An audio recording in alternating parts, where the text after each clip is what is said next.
Pinaparanas nga ni Kaloy ang mga mararangyang bagay dito nga kay Makmak, katulad na nga lang ng pagbibigay nga niya ng magarbong sasakyan dito nga kay Makmak.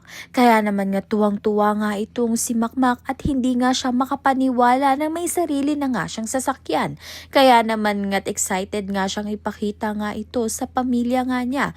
Na ikanagulat nga nito ni Nonoy at ni Nadia dahil nga kinukonsinti nga raw ni Kaloy ang kagustuhan nga nito ni Makmak.